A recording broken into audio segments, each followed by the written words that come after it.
Oh, they have the lights on the inside too. They're on. Wow, it's like I just had a flashback to my youth. Nous souhaitions la STM pour ces journées de la culture nous associer avec les gens du quartier, les gens du milieu. Les journées de la culture, c'est un moment pour se rencontrer.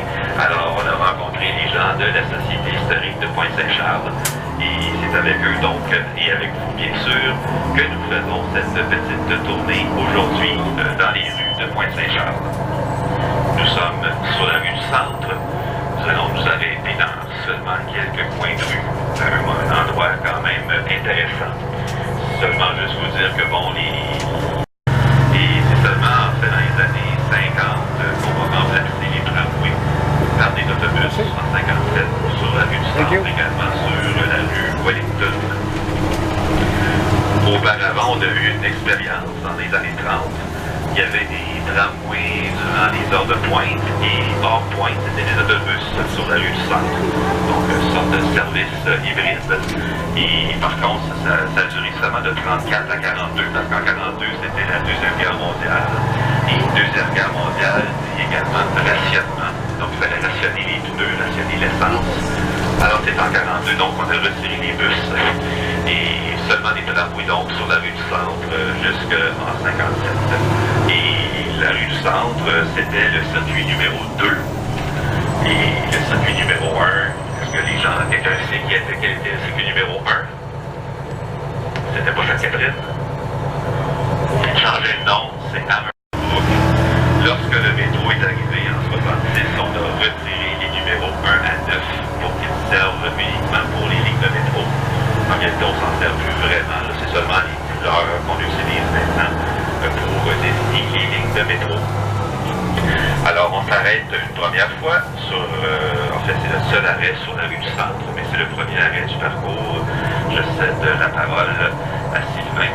Et regardez donc à gauche, vous allez voir quelque chose qu'on voit pas souvent à Montréal. You know, seeing people's reaction when they see the bus is classic. Did you notice that? Ouais, félicitations à la STM et Pointe-Saint-Charles pour avoir organisé ça. C'est bien chouette. À retourner dans le temps un peu. Hein.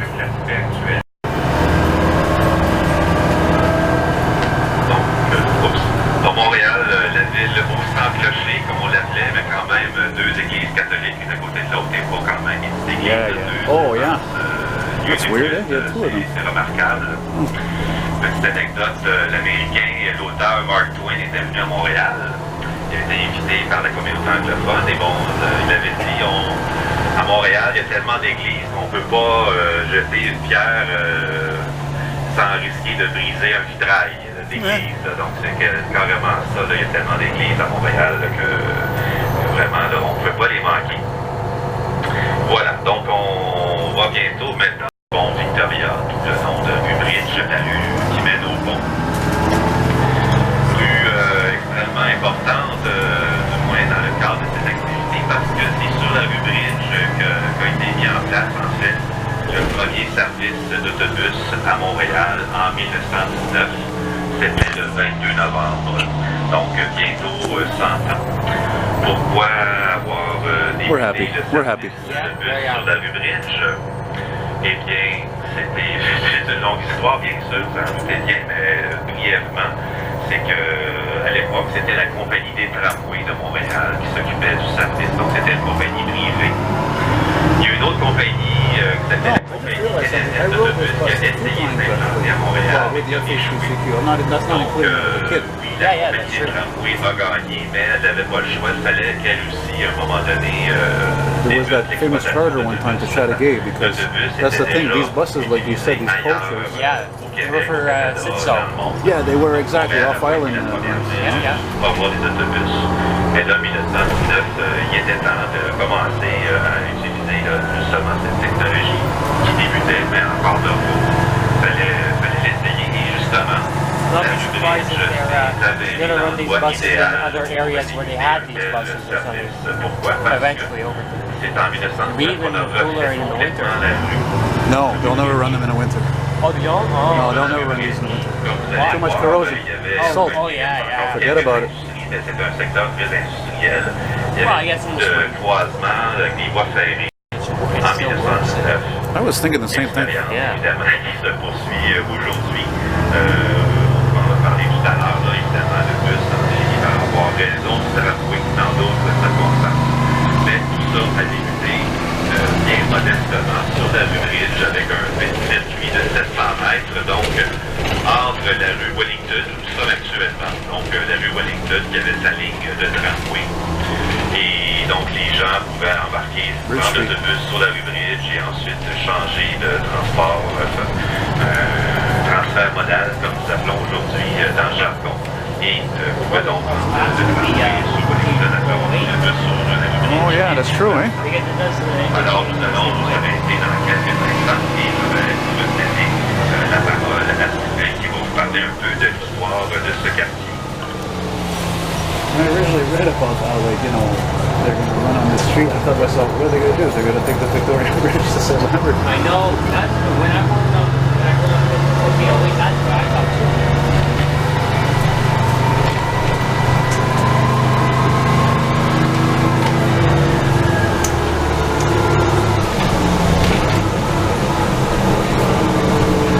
You know what I missed though is this bus on the highway. Oh man, that's something else, man.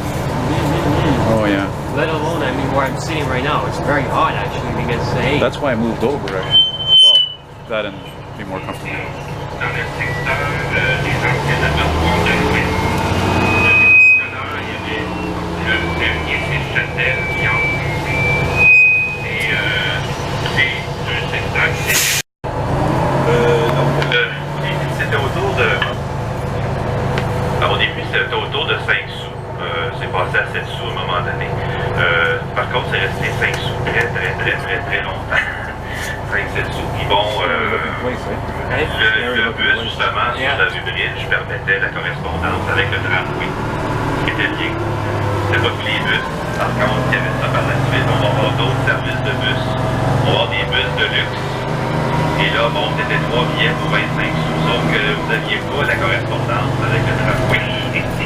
Donc, puis bon, il y avait des tarifs de zone aussi, hein, quand on allait à la Chine, quand on allait à Saint-Pierre, Montréal-Nord, Pointe-aux-Trembles, Laval de Montréal. Oui, ça a déjà existé, Laval de Montréal. Toutes sortes d'endroits comme ça, Ville-la-Salle, il y avait plein de tarifs. C'est seulement 65 qu'on a aboli les tarifs de zone pour un tarif unique sur l'île de Montréal. Pour l'instant. Parce qu'évidemment, tout ça est en train d'être révisé. Juste un petit mot sur, en attendant notre deuxième arrêt sur la rue Bridge, les premiers bus, donc en 1919, ce sont 2 camions que nous avons transformés, en fait, je dis nous, parce que la compagnie des tramways a été rachetée, en fait, par la commission de transport en 1951. Donc, on a construit ces bus-là, donc à partir de 2 camions White, et on les surnommait les chars à bancs, parce que, bon, d'une part, oui, c'est des camions dans lesquels on a posé des bancs dans le sens de la longueur. C'était pas très confortable, c'était assez rudimentaire. Le moteur n'était pas très performant. Il n'y avait pas de chauffage, ça bardait, il n'y avait pas de pneus au début, c'était juste des bandes de caoutchouc. Voilà, donc la neige rentrait par les fenêtres, bref, c'était pas nécessairement une partie de plaisir de prendre l'autobus sur la rue Bridge. Mais bon, c'était quand même à l'époque, c'est seulement un petit tracé de 700 mètres, alors on s'en faisait pas trop avec ça. Il fallait bien commencer à quelque part. Il y avait déjà des fabricants d'autobus, mais mettons qu'on n'avait pas encore atteint là, un certain niveau où vraiment on pouvait là, dire comme aujourd'hui, bon, en Novabus, je t'achète 150 autobus. À l'époque, ben, c'était plus compliqué, il fallait aller aux États-Unis. Alors c'est pour ça donc on a commencé modestement avec ces 2 bus, numérotés 50 et 51. Pourquoi, je sais pas. Il y avait pu d'appeler 1 et 2, ben non, ils ont appelé 50 et 51. Voilà, donc ce sont ces 2 lignes Saint-Denis, etc. Mais évidemment, avec la population grandissante, on a commencé à avoir des circuits un peu plus élaborés qui allaient sur plusieurs rues différentes. Donc, tout l'intérêt d'avoir des numéros de ligne. Et c'est seulement donc en 1923 qu'on a ces premiers numéros-là. En fait, c'est surtout des circuits de tramway, mais la petite ligne ici sur la rue Bridge, je vais avoir brièvement le numéro 21. Je dis brièvement parce que très peu de temps après, la compagnie a fait des tramways, la Montreal Tramway Company. En fait, parce qu'on ne se cachera pas, c'est dirigé par un anglophone, va décider de donner des lettres aux lignes de bus pour les différencier des circuits de tramway qui ont des chiffres. Donc, la ligne de la lumière. Yeah, I think this is an impound lot. C'était Valentine, Saint-Henri, donc on avait ce petit stade-là. Parce que bon, à l'origine, les chiffres, ça allait de 1 à 99.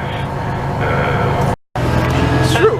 It's so You fun. can't. You ever see anybody sleep in school? Connaître le développement à partir de, en fait, en 1919, il y a ce premier service de navette.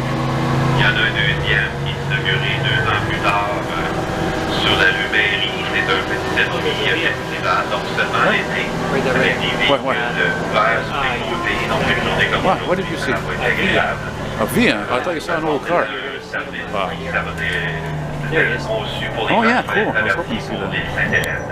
L'île Sainte-Hélène, c'est un grand parc. Il y a toujours un grand parc. C'était un des premiers grands parcs de Montréal. Fitting, eh? Have one car there. Yeah, fitting. Very fitting. Les gens prenaient le traversier pour se rendre au traversier dans le port de Montréal. Et ils prenaient la petite navette de la No. Alors, c'était seulement that was the 30s and 40s. jusqu'en 1925, où là, vraiment, la compagnie des tramways va créer la division des bus. Alors, tandis qu'on attend pour tourner sur la rue Washington, brièvement, donc, les premières lignes de bus apparaissent graduellement. C'est seulement dans les années 30 qu'on va commencer à voir, justement, le bus remplacer le tramway sur certains circuits. Parce que At the garage there, if you see that bench there, you see those round things, the red things there? If you zoom in there, that's a bench from the bus shelter. Do you see it? Oh yeah, what's that doing there? Did they steal it? What's that doing there? I think they stole it. Écoutez, là, on a décidé de faire un service de navette de bus. Ça va être plus compliqué que de demander à la fondation. Il avait fallu organiser un circuit de tramway. Ça a été pas mal plus compliqué de faire ça. Donc, le bus était plus flexible. Oui, question. What? No, nothing. Just floating. Floating the camera. I you were mentioning yesterday about how you have this, how they don't have this on the hybrid anymore. And they don't work, eh? Oh, they do work. Oh. The other one Mais didn't. on descend pas avant la station Charlevoix, là. Hey. Compris. Oui, votre vieille cloche. Parce que j'aime le son. Alors, écoutez, pour répondre à votre question, puis effectivement, oui, le bus va perdre. Donc, il y a une décision à prendre à ce moment-là. Qu'est-ce qu'on fait? Hey, il pleut là. Et j'en ai parlé tout à l'heure, dans ce temps-là, quand on décidait quelque chose, c'était souvent table rase du passé. Et c'est là qu'on va décider de remplacer les véhicules électriques par des véhicules fonctionnant au diesel, à l'essence. Évidemment, aujourd'hui, on entend ça et on a envie de pleurer, mais il faut se remettre. Bon, c'était pas nécessairement des barrages hydroélectriques qui la produisaient non plus, donc c'était pas nécessairement si propre que ça. Pour se remettre dans le contexte, décision a été prise à l'époque de remplacer. Avec le recul, on dit, ben, on aurait pu garder quelques circuits, notamment sur la montagne. Imaginez si on avait gardé le beau tramway sur la montagne des Gênes, ça serait quasiment aujourd'hui pour y aller. Mais non, il n'y avait personne, ou très peu de gens qui se sont battus pour le tramway. So yeah, it looks like they have the whole, they're it's like they're getting Oui, il a gardé quelques lignes. Montréal, c'est pas ça. Il peut revenir, mais bon, ça c'est du futur. On s'en prend doute sur l'histoire. Il y a une autre question en arrière. make your soul now. Bah, c'est oui. C'est sûr que la rubrique, bon, c'était le début. Avec le temps, les véhicules se sont beaucoup améliorés. Le chauffage est arrivé assez rapidement. Les bus, bon, les fabricants ont fini par comprendre comment ça marchait. Et à partir des années 30, bon, il y a eu une sorte d'essai et d'erreur. Mais à partir des années 30, on a des véhicules qui fonctionnent au diesel. On a des véhicules avec le devant plat. On a des véhicules donc, qui peuvent accommoder de plus en plus de gens. On va se prendre jusqu'à 45 places, 50 places assises. Donc vraiment, le bus va prendre sa place graduellement. Et cela dit, il n'y a pratiquement pas d'abribus.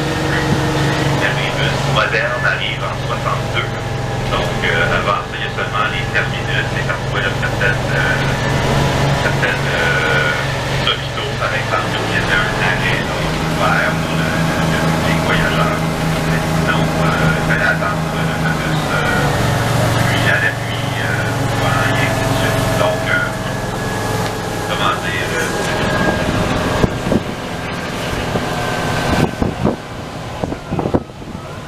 donc effectivement, il n'y avait pas...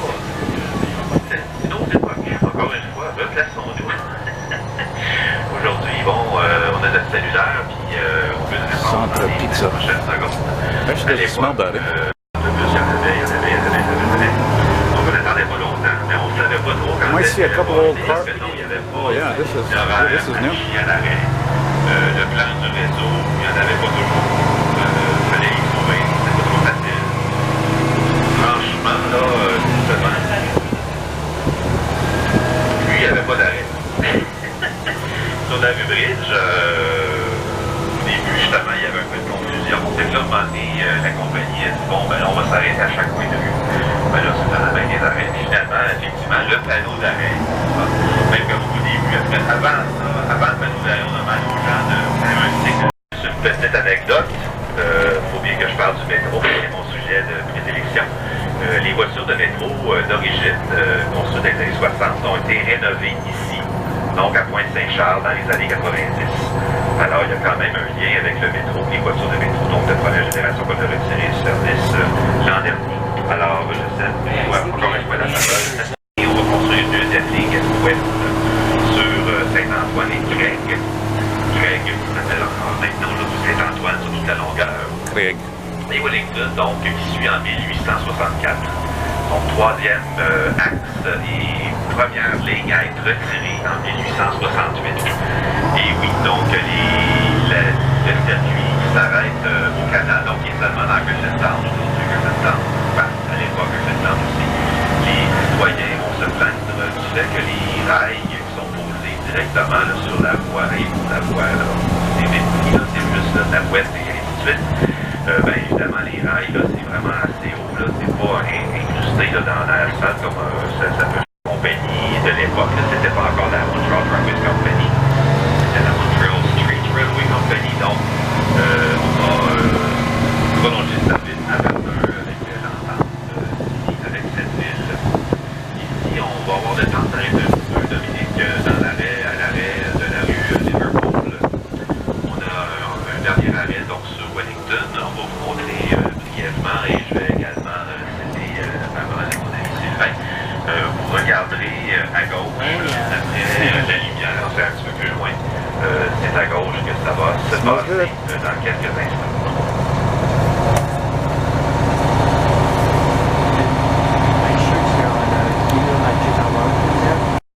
Oh, homeless. Right. Yeah. Oh, yeah, there's that Delta 88. I haven't seen that in a long time. There's a few oldies around here. You might see one actually coming up on Charlevoix. One of 3 black big Americans I filmed. And see the science. The cafe, see. Oh yes, you're right. It's a beautiful church. I worked here actually. Yeah, doing what? Handing out soup? Distributing food, yeah, exactly. Making like little bags and everything, yeah. Il y avait d'autres églises de confession protestante. Là, on va vous parler des filles du roi.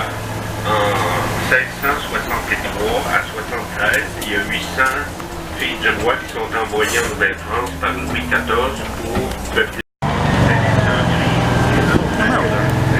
là, on a passé devant le bain Fougue, qui est un bain public inauguré dans les années 30. C'est pas le premier bain public, il y a eu un autre, le bain Gallery, près du pont Wellington, et du Griffintown dans les années fin du 19e siècle.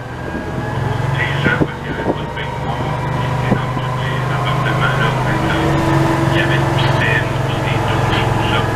Et le premier bain public, c'était le canal de Chine.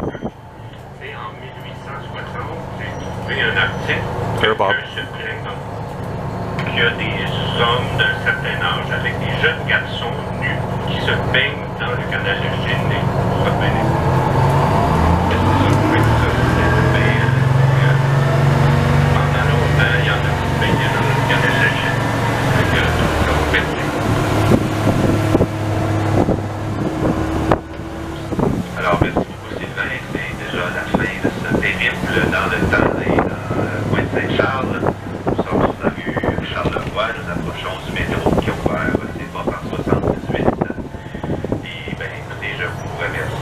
d'avoir participé à cette visite, d'être ici en si grand nombre. J'espère que Yeah. ça vous a plu. I went there once. À la sortie, on va vous remettre cette feuille, vous pouvez Hey? faire part de vos impressions, suggestions, ainsi de suite. On va également vous demander si vous voulez participer à un